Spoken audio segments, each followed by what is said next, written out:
Hey, what's up everybody, and welcome back to another episode of 10WT Tips, where every single week we teach you how to form the healthy habits that will transform your body and your life. I'm your host, Nick Carrier, and I'm a master fitness trainer, a corrective exercise specialist, and a nutrition specialist. And each week I bring you a tip regarding fitness, nutrition, personal development, or goal setting. Today we're going to talk to you about the 10 things that I always get from the grocery store.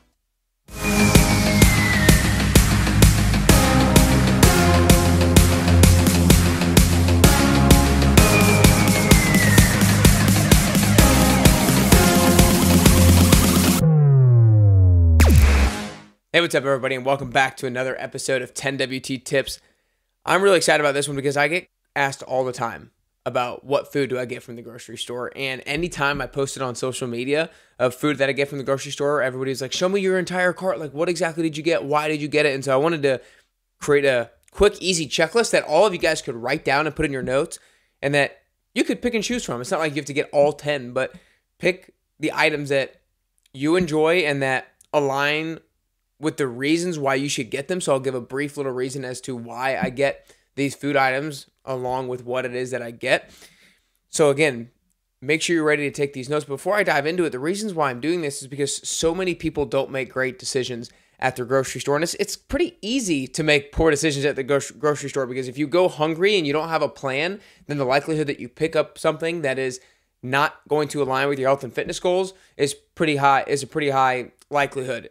Also, sometimes we go when it's just super crazy in the grocery store, and we go at a time during lunch, or like if you go to Trader Joe's here in Nashville on Sunday after 12 p.m., like you're psycho.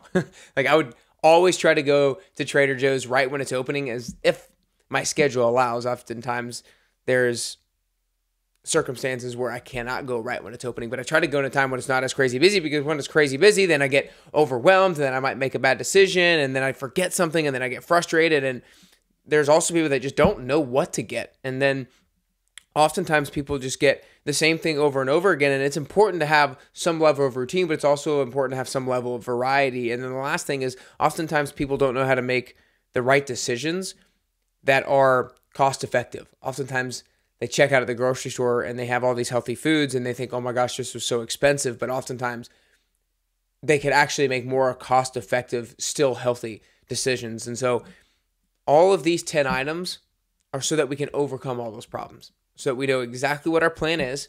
We have a plan that aligns with our health and fitness goals, and we can make it cost-effective as well. So make sure you take these 10 down.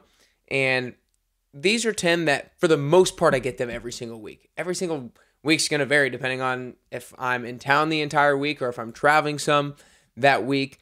But this is a good foundational 10 that are very consistent and that I basically almost always have stocked at my house. Okay, number one, we're going to start off with a couple of pieces of fruit. The first one is apples, and the second one is blueberries. Now, I usually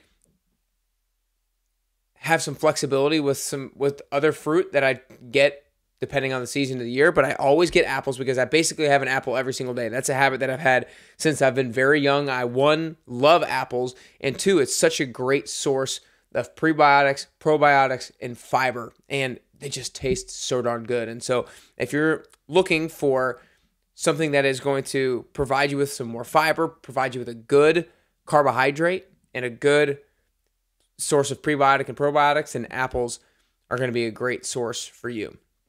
Now, one little caveat before I move on is everybody's got different nutritional needs. Everybody's got different reactions to foods, right? So make sure that you apply this to you in a way that makes sense. Second thing I love to get is blueberries. Now, usually I put blueberries always in my oatmeal, and then I like to sometimes just pop in blueberries while I am preparing for dinner as well and just snacking. And so blueberries, there's so much research around blueberries and their positive effects on brain health and their positive effects on your longevity and your health span as well. So blueberries are something that almost universally nobody would tell you that blueberries are bad. Blueberries are so great also for the antioxidants, and there's different properties in them because of the color of them, because of kind of the dark blue / purple color of blueberries. They have some great antioxidants and some great properties that'll help you with your overall health.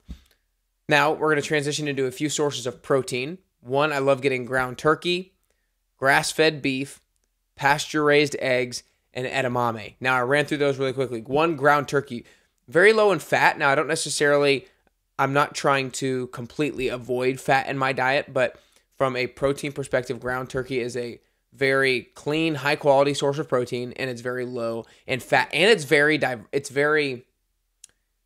you can use it in a lot of different situations. You can put it in salads. You can put it over sweet potatoes. You can put it over rice. You can put it over lentils. You can put it over quinoa. You can put it over a lot of different starches, or you can just have it by itself. So ground turkey is very versatile in its use. And then that brings me right to the second one, is grass-fed ground beef. Now I usually get grass-fed ground beef, but you can get grass-fed steak, you can get grass-fed any meat, and that's going to be a really great source of high-quality protein as well. When it's grass-fed, that means that the cow is eating what it's supposed to be eating. It's living a life that it's supposed to be living out in the pasture, eating grass its entire life, and it's not being fed corn, it's not being fed candy, it's not being fed anything that's going to try to pump that cow up as fat as possible in as short of time as possible. It's naturally raised, grass-fed. And so it's really important from a lot of nutritional perspectives as well. There's some omega-3 fats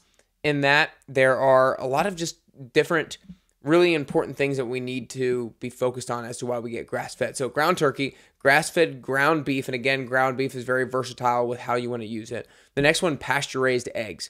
So I always ensure I get pasture-raised, because pasture-raised essentially means that chickens are living the life that they're supposed to live. They're eating on not just plants, but they're also eating bugs, and they're roaming out in the field like they're supposed to be doing, and they're not being, again, jacked up and fattened up as quickly as possible. So pasture-raised eggs, and again, they're pretty versatile. I have eggs sometimes for breakfast, sometimes for lunch, sometimes for dinner. There are a lot of great recipes that utilize eggs for a lot of different reasons. You can do hard-boiled eggs, and you can have them on the go. So there's a lot of different versatile uses of pasture-raised eggs. The next one is edamame. Now, edamame is a soy product, and it is a good, high-quality source of protein from the plant perspective. And so the reason why I like edamame so much is, one, it just tastes really good. And number two, when I get them, they're pre-shelled, and I get them from Trader Joe's, and it makes them very easy to just cut open the container and then put on a plate or put over a salad. And again, there's a lot of different versatility with edamame. And so that's probably a good theme with a lot of these things, is they're versatile. You can use them in a lot of different ways. So we went through a couple of fruits. We went through 4 sources of protein. The next one is going to be Brussels sprouts and broccoli. Now, these are my 2 go-to vegetables every single week. These are your green cruciferous vegetables that are great source of fiber and just a really healthy source of carbohydrate as well. Once again, they've got antioxidant properties. They've got polyphenolic properties that are really good for overall health. And then the last 2 are slightly non-related. The first one is lentils. I love lentils. Once again, I get lentils from Trader Joe's, and the versatility of them, the way that I can just cut it open and use it right away. There's some lentils that you have to cook. The kind that I get are, I believe they're steamed lentils from Trader Joe's, and there's so much versatility behind them. They're a great source of fiber, and they're a pretty darn good source of plant-based protein as well. And then the last one is flax meal. Now, this is ground flax seed, and you want to get ground flax seed rather than actual seeded flax seed, because the reason you get flaxseed in the first place is for the omega-3 fats that it contains. And if you're eating it in the seed form, then you're actually not breaking up the seed and not accessing the omega-3 fats. So it's really important to have ground flaxseed or flax meal. And so if you get regular flax seeds, you can put them in a coffee grounder and ground them up and then store them in a separate container as flax meal.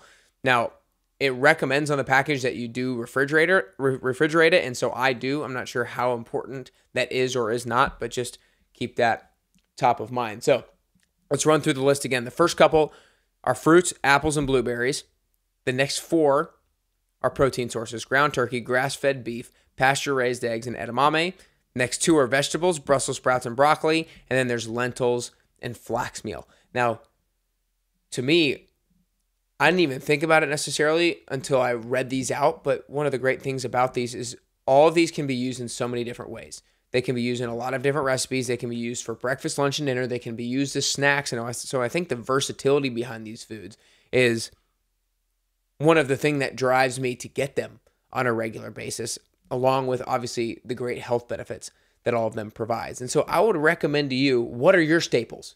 what are your 10 items that you always have on hand? Because it's important to have those set items that are really healthy. If you have a foundational set of 5, 10, 15 healthy items that you always have with you, then the likelihood that you're eating healthy at home is so much more likely than if you just are always kind of winging it when you go to the grocery store. So you can write these down. You can create your own set of go-tos that you get on a regular basis as well.